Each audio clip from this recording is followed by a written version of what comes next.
Hello everyone, Radhe Radhe, जय सिया राम। आप सभी लोगों को गणगौर पूजन की हार्दिक शुभकामनाएं।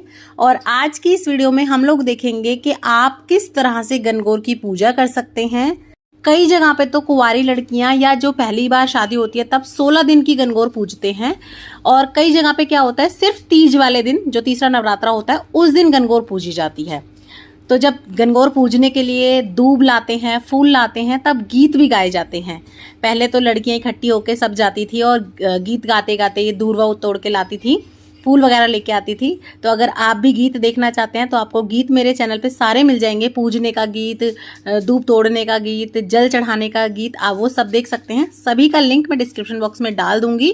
और कहीं भी पार्क में या फिर गार्डन वगैरह में आपको ये दूरवा आसानी से मिल जाएगी। अच्छे से साफ सुथरी जगह से ले आएं और उसके बाद आप इसे अच्छे से धो लें और इनकी गुच्छी बना लीजिएगा। इसके तार की इस तरह से 2 गुच्छी बनानी होती है हमें पूजन के लिए।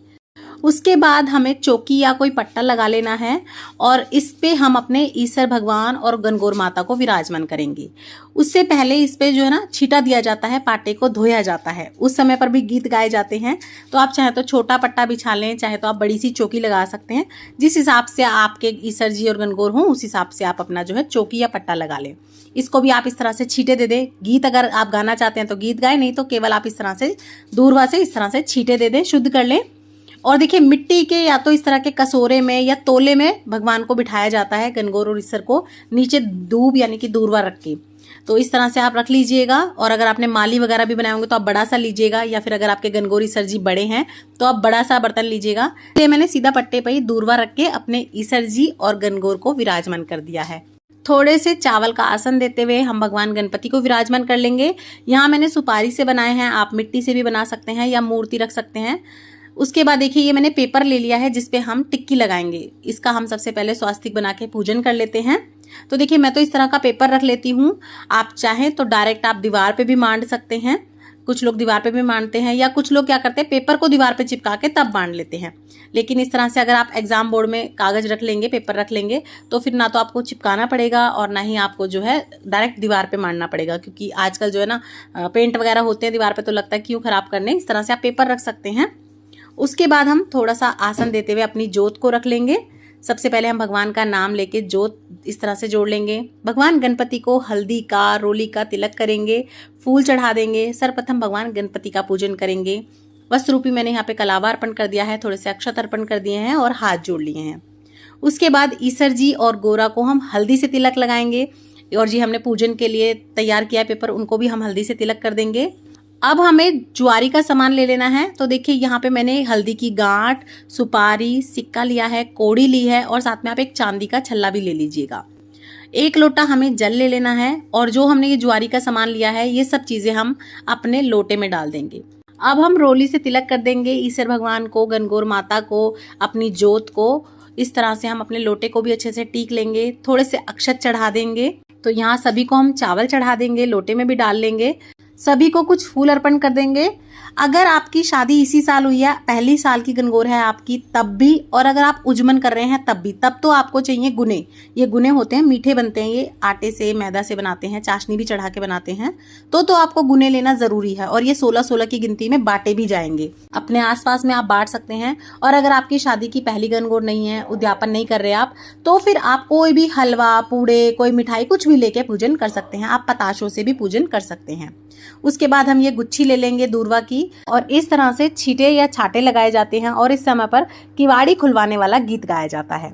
कुंवारी कन्याएं तो सादा सिंपल जल से ही छींटे लगाती हैं, लेकिन सुहागन महिलाएं जो होती हैं वो पहले बिंदी लगाती हैं। तो इस तरह से पहले आप रोली से बिंदी लगाएं। पहले ईश्वर भगवान को लगाएं, गणगौर माता को लगाएं। उसके बाद सामने जो आपने ये लगाया होगा पेपर, उस पर आपको 16 टिक्की लगानी है। गिनकर आपको 16 टिक्की लगानी होती है। पहले आप रोली की लगाएंगे, उसके बाद आप मेहंदी की लगाएंगे, उसके बाद आप काजल की लगाएंगे। और याद रखिएगा ये 16-16 ही होनी चाहिए।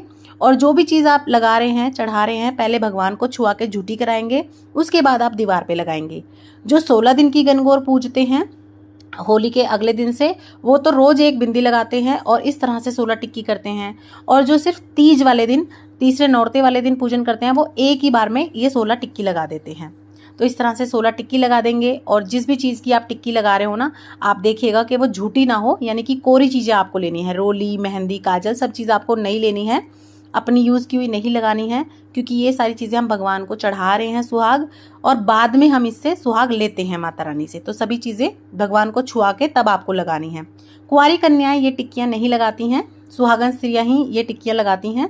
कुंवारी कन्याएं सिर्फ छीटा दे के पूजा करती हैं। और ये जो हमने टिक्कियाँ लगाई हैं, बिंदी लगाई हैं, उसको इस तरह से जो है कलावे का हार बना के पहनाया जाता है। तो आप इस तरह से चिपका दें इसे, जैसे माला पहनाते हैं उसी तरह से। उसके बाद माता रानी को सुहाग का सामान अर्पण किया जाता है। तो आप 16 सुहाग के सामग्री चढ़ा सकते हैं, और अगर आप 16 नहीं चढ़ाना चाहते तो आप 5-7 कितनी भी चढ़ा सकते हैं। जो भी आपने भोग प्रसाद बनाया हो उनसे भगवान का मुंह झूठा करवा दें, गुने हो, पूड़े हो, हलवा हो, इस तरह से हमने मुंह झूठा करवा देना है। पताशे आप रख सकते हैं, पताशों से और गुनों से ही जो है बायना भी निकाला जाता है। गुने तो गिन के 16 निकाले जाते हैं, पताशे आप कितने भी निकाल सकते हैं। अब हम बनाएंगे सुहाग जल। तो देखिए, सुहाग जल के लिए हम यहाँ पे दूध ले रहे हैं, कच्चा दूध लेना है आपको। इसके अंदर आपको गंगा जल और पानी मिला के इस तरह से डाल देना है। उसके अंदर हम डालेंगे थोड़ी सी हल्दी, थोड़ी सी रोली, थोड़े से चावल, थोड़ी सी दूर्वा और कुछ फूल आप डाल दीजिए। तो ये हमारा सुहाग जल तैयार हो जाता है, जैसा कि इसकी कथा में भी कहा गया है। इसी सुहाग जल से माता पार्वती छीटा देती हैं सभी सुहागन स्त्रियों को। और जो हमारा ज्वारी का सामान था ना, वो आप लोटे में से निकाल के इसी जल में डाल लें। उसके बाद अपने पल्ले से इस तरह से आपको पकड़नी है दोनों गुच्छी, और इस तरह से 16 बार छीटा देना है। और इस समय पर गीत गाया जाता है, गौर गौर घूमती ईसर पूजे पार्वती। तो सभी जितनी भी लेडीज हैं पूजने आई हैं, या अगर आप अकेले भी हैं तो इस तरह से आप पूज लीजिए। उसके बाद आपको अपनी सभी सुहाग की चीज़ों पे छीटा देना है। तो इस तरह से चूड़ी पे, अपनी मेहंदी पे, अपने जो है आपका टिक्का है, नथ है, उन सब पे छीटा दे दीजिए। और कुंवारी कन्या अपने हाथ में छीटा दे के माता पार्वती को छीटा देती हैं, ताकि उन्हें भी उन जैसा सुहाग भाग मिले। और सुहागन स्त्रियाँ इसलिए अपने सुहाग के सामान पे छीटा देती हैं, ताकि माता पार्वती का आशीर्वाद उनके सुहाग को मिल सके। तो इस तरह से हम पूज लेंगे। उसके बाद यहीं पर आपको हाथ में थोड़े से फूल ले लेने हैं, या आप दाने ले सकते हैं, और कथा सुननी है। तो यहीं पर बैठकर हम कथा सुनेंगे गणगौर माता की। कथा का वीडियो मैं आपको अलग से दे दूंगी, क्योंकि अगर इसी में मैं कथा का वीडियो ऐड करूंगी तो ये वीडियो ऑलरेडी लंबी है और बहुत ज़्यादा लंबी हो जाएगी। तो आप यहीं पर बैठकर पहले कथा सुन लीजिएगा। उसके बाद ये जो कथा सुनी के दाने या फूल होंगे, ये हम माता गौरा के चरणों में अर्पण कर देंगे और उनसे सदा सुहागन रहने का आशीर्वाद लेंगे। हाथ जोड़ के इस तरह से आप आशीर्वाद ले लें। उसके बाद आप इस तरह से अपने पल्ले से उनके पैर छू लें, और आपकी जो भी सास, नंद, बड़े रिश्ते हों, उनका आप जो है इसी समय पर पैर छू के आशीर्वाद ले लें, आपस में जो भी बड़े हों आपके। और आप अपना जो भी बायना देना चाहें सासू माँ वगैरह को, वो मिनस भी सकते हैं। उसके बाद हमने ये जो सुहाग जल बनाया है, इसी से माता रानी का हम आरता करेंगे। कुछ जगहों पर सुबह ही आरता किया जाता है, कुछ जगह पे शाम को किया जाता है। तो आप जैसा सही समझे आप उस हिसाब से कर सकते हैं। और ये जो ज्वारी का सामान है हमारे इस सुहाग जल में, इसे आप निकाल लीजिए। इसे आपको संभाल के रखना होगा। आप अपने मंदिर में या सेफ में कहीं भी आराम से रख सकते हैं। और ये जो हमारा सुहाग जल है, इससे आप अर्घ देते हैं। तो आप सूर्य भगवान को अर्घ देंगी, जितनी भी सुहागन स्त्रियां होंगी इससे, और कुंवारी कन्याएं लोटे के जल से दे सकती हैं। तो जहां से भी आपके सूर्य भगवान दर्शन दे रहे हों, उस तरफ इस तरह से देखते हुए आपको ये जल देना है, और गोल गोल घूमते हुए देना है। और इस समय पर अलखल अलखल वाला गीत गाया जाता है। तो इस तरह से आप गोल गोल घूमते रहें, चाहे तो एक एक करके घूम सकते हैं, चाहे सभी पूरे ग्रुप में एक साथ भी घूम के इस तरह से जल दे देंगे। ये सुहाग जल अर्पण कर देंगे भगवान सूर्य नारायण को। भगवान को प्रणाम कर लेंगे, नीचे से इस तरह से पल्ले से आप चुचकार लीजिएगा। उसके बाद देखिए, शाम को जब 4 बज जाते हैं, तब गणगौर माता को पानी पिलाया जाता है। तो देखिए, चांदी का छल्ला ले लीजिए आप, और इस तरह से अपने पीलिए में पकड़ लीजिए, और इस छल्ले में जितना पानी आएगा, 1 बूंद 2 बूंद, उनसे आपको माता गौरा को पानी पिलाना होता है।